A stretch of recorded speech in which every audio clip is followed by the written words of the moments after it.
আর এই যে ধরুন এই ডাইরেক্টিভগুলো, তো এগুলো মানে কোর্টে যে বাবারা যান তাদের মানে কিভাবে এটা হেল্প করতে পারে যে এই ছেলে মেয়ের সঙ্গে যে যোগাযোগ বা অ্যাক্সেস বা কাস্টাডি পাওয়ার ক্ষেত্রে কিভাবে এটা হেল্প করতে পারে? সবচেয়ে বড় সুযোগ যেটা হবে সেটা হচ্ছে, আমরা দেখেছি কেউ কেসটা ফাইল করলে, কাস্টাডি কেস ফাইল করলো কি কোনো একটা অ্যাক্টের আন্ডারে ইন্টারিম অ্যাক্সেস চাইলো, তখন যেটা হয় যে ওই অবজেকশন দেব, তুমি আমায় আদার সাইডকে বললো অবজেকশন দাও, আর কোর্ট আবার একটা টাইম দিল 2-3 মাস বাদে, এই করতে করতে অন্তত 6-8 মাস কেটে যাচ্ছে।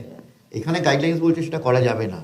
তো গাইডলাইন্স বলছে যে আপনি সমন যখন পাঠাবেন যে তখনই তার 30 দিনের মধ্যে আপনাকে একটা ইন্টারিম অ্যাক্সেস ভিজিটেশন তাকে দিতেই হবে। তো সেখানে বাবার উপকৃত হবে যে এতদিন অপেক্ষা করে এটা দিতে হবে না এবং খুব তাড়াতাড়ি ওরা করতে পারবে।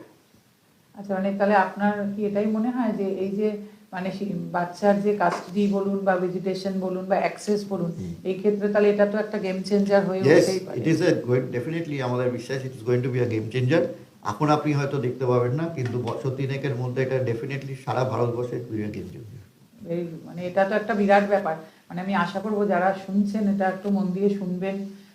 আপনাদের কোনো প্রশ্ন থাকলে অবশ্যই আমাদের এই পডকাস্টে করতে পারেন। মানে যে আর কিছু জরিজিদ্দার কাছে যদি জানতে চান কিছু, ওগুলো অবশ্যই আপনারা জানাবেন। কারণ আমি যেটা এতদিনে বুঝেছি, আমাদের কাছে যত বাবারা আসেন বা তাদের পরিবার, তাদের কাছে এটা কিন্তু একটা মেজর ইস্যু।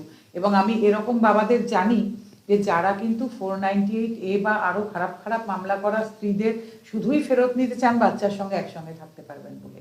যে আমার মনে হয় আজকের এই পডকাস্টটা হয়তো সবার জন্য অত্যন্ত ইম্পর্টেন্ট। যারা আপনারা ওপাশে আছেন তারা নিশ্চয়ই সেটা বুঝতে পারছেন। এখানে একটা ইন্টারজেকশন করছি, আপনি যেহেতু 498 এর কথাটা উঠলেন, এই গাইডলাইন্সের জায়গাতে আছে যে যদি কোনো ক্রিমিনাল কেস ওয়াইফ করলো হাজব্যান্ডের অ্যাগেনস্টে, ধরুন ডিবি করলো, বক্সও আজকাল খুব ইউজ হয় আপনি জানেন, এবং 498ও করলো, তাহলে এখানে একটা সাজেশন দেওয়া আছে টু কোর্ট, যে কোর্ট ওটা ভালো করে দেখে ওরা আদেশ দেবে যে তাড়াতাড়ি এটা অ্যাডজুডিকেট করতে, preferably on day to day basis. এবং এই ক্রিমিনাল কেসগুলোর জন্য কিন্তু আমার অ্যাক্সেস বা কাস্টাডি আটকাবে না।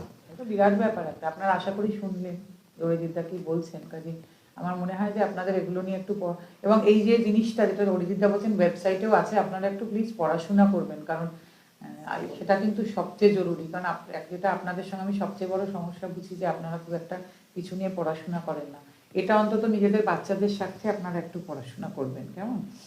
যে আমি আপনাকে একটা কথা এখানে জিজ্ঞেস করতে চাই যে যারা বাচ্চাদের সঙ্গে যোগাযোগ করতে পারছেন না, যেসব বাবারা বা ধরুন কাস্টাডির জন্য লড়াই করছেন, মানে তাদের উদ্দেশ্যে আপনি কি একটু বলতে চাইবেন সেটা একটু জানতে চাই। আমি একটাই বলতে চাই, যদি if you are serious with the child, বাচ্চা যদি আপনার একটা প্রায়োরিটি থাকে, প্রথমত আপনার ভয় দূরে রাখতে হবে। আপনাকে বুঝতেই হবে যে আপনি পুরুষ মানুষ, ধরো আপনি যদি এগোন বাচ্চার দিকে, আপনার কাছে 4-5টা কেস আপনি খাবেন।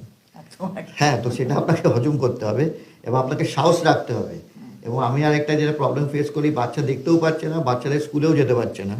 এটাও নিয়ে আমরা কিন্তু এডুকেশন ডিপার্টমেন্টের সঙ্গে আমরা কাজ করছি। হয়তো এটা নিয়েও পরবর্তীকালে আমরা একটা জনস্বার্থ মামলা করব, আমরা অনেক ডকুমেন্টেশন তৈরি করছি। কিন্তু সেখানে আমরা ওইটাই বলবো, কোনো আইন নেই যেখানে কোনো বায়োলজিক্যাল প্যারেন্ট বা বাবাকে স্কুল বলতে পারে যে আপনি আসবেন না, যে বা আপনার স্ত্রী না বললে আমি আপনাকে অ্যালাউ করতে পারছি না। এটা সমস্ত ভুল। এবং আমাদের 4-5টা মেজর স্কুলের সঙ্গে প্রচণ্ড দ্বন্দ্ব অলরেডি আছে। হ্যাঁ, এবং তারা খুব নামকরা স্কুল, আমি অবভিয়াসলি নামটা বলবো না। এবং প্রত্যেকটা স্কুলই আপনার নাম হোক অনামই হোক একই কাজ করে যাচ্ছে, just for the sake of twist, যেটা বলে টুইকিং দি রুলস, কিন্তু যেটা ভুল। তো সুতরাং আপনারা ওটা নিয়ে একদম ক্লিয়ার থাকুন যে আপনারা যেতেই পারেন এবং কারোর কোনো ক্ষমতা নেই, পুলিশেরও কোনো এখতিয়ার নেই যে আপনি স্কুলেই যাচ্ছেন বলে আপনার কাছে কোনো মামলা দেবে। যদি দেয়, you can easily challenge it. তো এটাই বলবো।